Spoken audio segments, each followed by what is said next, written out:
Hello and welcome to Real Estate Talk Live on MeCo TV. My name is Sadat. For the past 15 years, I have been helping the people in our community to learn, network, and prosper by spreading the knowledge and enlightenment about real estate in my real estate club. It's called Sam's Club. No, I'm just kidding. It's called Sam's Real Estate Club. Okay, and through our education, networking, and encouraging people to take action, we've been able to help so many people in our community to realize their dreams of financial independence by creating multiple streams of income. I want that person, you, to be next. I have a very special guest today that I'd like to introduce to you in this segment of the show. She has achieved what we believe everyone can achieve: financial independence in real estate by investing prudently, and she has proved that that is possible. And she's here with me today. And her name, I'll let her introduce herself. Welcome to the show. Hello, Sam. Thank you for having me on your show. Okay, and your name is? My name is Taylor. Taylor. What's your first name? It's Taylor. Oh, Taylor. Just Taylor. Mm-hmm. Why just one name? Well, it's kind of like Cher or Prince, except I don't sing or dance. Oh, okay. You don't sing or dance. Mm-hmm. Okay, but you know about real estate. Yes. I hope you do, because that's why you're here today, right? Yes, okay, well, welcome to the show. I'm sure a lot of people would like to know how it is for somebody on a full-time job be able to essentially become a landlord, become a private lender, and make money in real estate. So could you tell me a little bit about how that happened? You are a full-time employee, aren't you? Yes, I am. I think it's doable because you can do it in the evenings and on the weekends. And so that's where you could dedicate your time outside of your regular 9-to-5 job. I see. But of course you have to have the right motivation to do something. Oh, definitely. It's because I love the subject area. Right. And did you have that goal of financial independence when you started? I mean, what was your goal? What inspired you to get into real estate? I wanted to be able to have freedom to do what I want to do, and that's something I look forward in the future. I see. So freedom to do what you wanted to do, meaning that you wanted to be financially independent, that you're not reliant, on a working 9-to-5, so to speak. So self-reliance, by the way, is one of the most important things that all of us can achieve. In fact, Ralph Waldo Emerson, great American philosopher, has a particular essay on self-reliance, which I really highly recommend to all of our viewers. So Taylor, now we talked about different strategies in real estate. In the beginning of the show, I talked about how you can get into real estate with no money down out of your pocket. You can have control over your destiny. You can leverage real estate like nothing else, no other asset out there. In terms of your employing different strategies, could you tell me how many different strategies of real estate you're currently employing and making money with? Currently? Yes. I'm a private lender, and I'm also a landlord on buy and hold properties. And then also sometimes I would also joint venture on fix and flips. Fix and flips, okay. Currently. What about the other facet that a lot of people are doing? It's called wholesaling, which is, could you tell us, have you done wholesaling, by the way? Yes, when I first started out, that was one of the things I focused on as well. And that's when you put a property under contract and then you assign your contract to another buyer, and you get an assignment fee for doing that. Wow. So that's something that a lot of people don't know out there, is your ability to put a property under contract, and you can assign your contract with somebody else and collect a fee for it. And yes, it is legal. You can collect a fee, you can put a property under contract and assign your contract, all of that. So by doing so, you walked away with some money. Yes. Okay, in your case, I guess it was a little bit different. You wholesaled it yourself. Yes, in this case I did. I had a buyer already lined up, but because the deal was so good, I just decided to keep it for myself. And that now is one of your rental properties. Correct. Okay, so the wholesaling is a good way to to make money. Obviously, landlording. Tell me a little bit about landlording. What does that entail?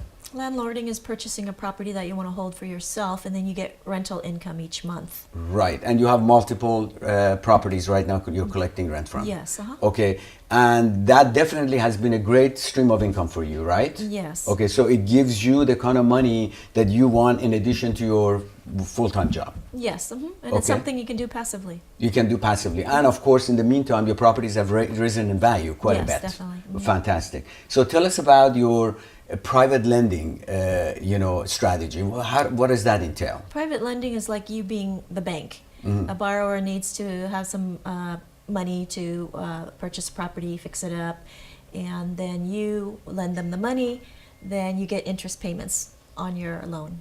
I see. So in other words, what you're saying to me is that as a private lender, you provide financing to an investor who wants to fix and flip properties. Yes. You're not offering it to a regular old homeowner or anything like that. That's correct. It's on investment On properties. investment properties only. And what type of interest rate can you collect on something like that?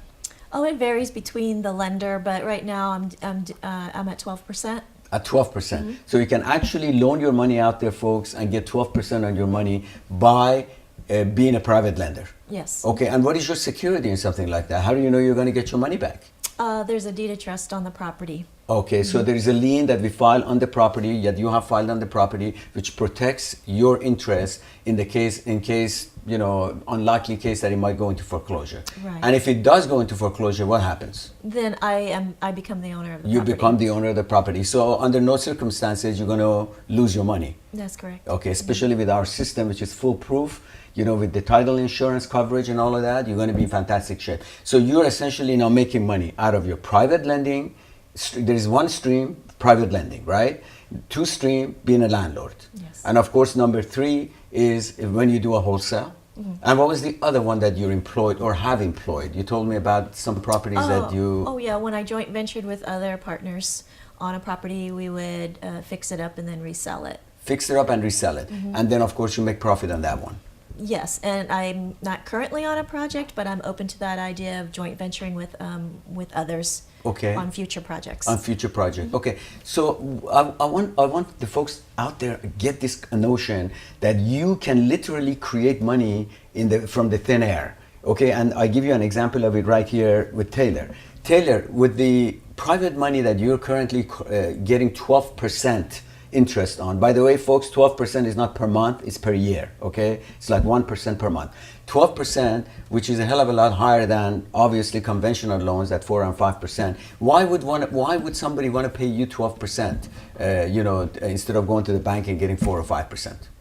Because with private lending, you get your money very quickly, because you're working with an individual. Whereas if you go through the bank, you have to go through the whole bank process. It can take you up to 90 days before you're approved and get funded. Right. And when you're on a project, you want to get it done quickly and get out. Right. These particular investors. Right. And these particular investors, your type of investors that come to you, do they have to have excellent credit? Do they have to provide you with income documentation? Well, I do look at the information, but the primary factor is the property itself. The asset itself. So as long as the asset is solid, as long as the asset is got enough equity, so to speak, you're open to the idea of providing them with funds. Yes. Okay. So you got 12% out of that. Could you tell our folks out there, where did you get that money to lend to other people at 12%? Well, there's different ways you can become a private lender, as if you have your own money, and you can also use other people's money if you know others who would be wanting to loan their money at a lower interest rate. But then the other way is to also use bank money, and that's the way I did it. Is I got a home equity line of credit, actually on my personal residence and also on investment properties, and then that's the money I'm using to be a private lender. That's awesome. So what you're telling me, Taylor, is that you essentially, instead of when we say, OPM, by the way, folks, I'm not talking about the drug opium, okay? We're talking about OPM, other people's money, okay? When we're talking about other people's money, that includes the banks. Yes, so I'm making money. So how in the heck did you come? How did you come up with the idea of borrowing the money from the bank at 4 or 5%, and then financing it at 12% or loaning it to others at 12%, which means you're collecting a spread of 8% with the bank's money? How did you come up with that idea? Well, I knew wanting to go into real estate investing that I needed to have some money to play with, and so I went through the process with the bank to get the HELOC first. Right. And then I attended Sam's private lending workshop, and that's how I started as a private lender. That was a very subtle plug-in, folks, okay, for my private lending workshop. But, that really did help you because that made you into a private lender, a very successful private lender. So, folks, you guys can do the same thing. Other people's money, banks' money, and basically collect a high interest rate and borrow at a much lower interest rate. These are fantastic strategies. You've done really, really well. I'm really, really proud of that. So tell us a little bit more. I was just going to say, and that's even more passive than being a landlord.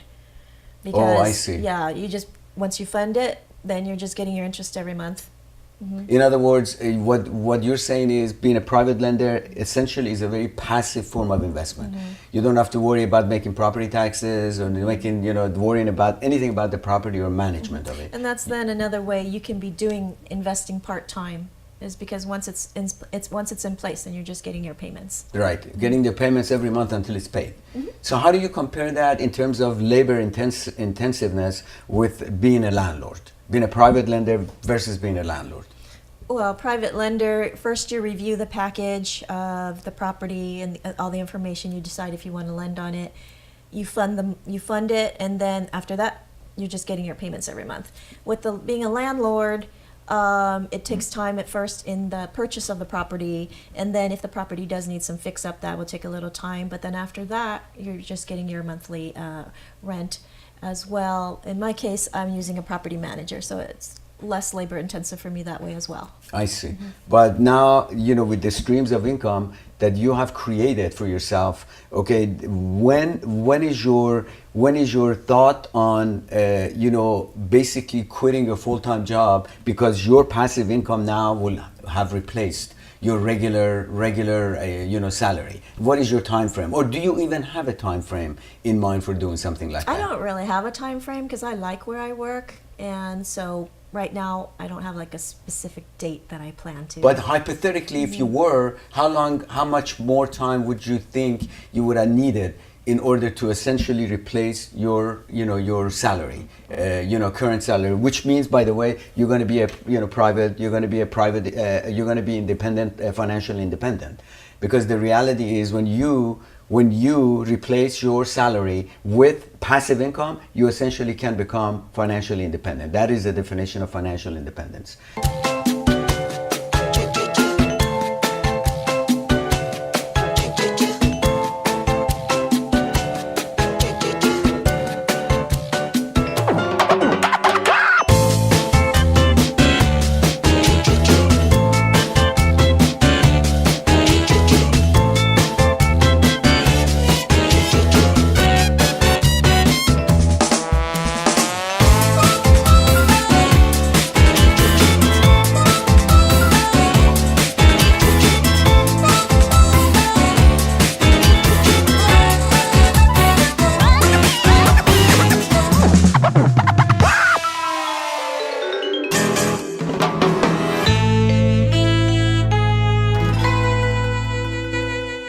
Hello and welcome to Real Estate Talk Live on MeCo TV. My name is Sadat. For the past 15 years, I have been helping the people in our community to learn, network, and prosper by spreading the knowledge and enlightenment about real estate in my real estate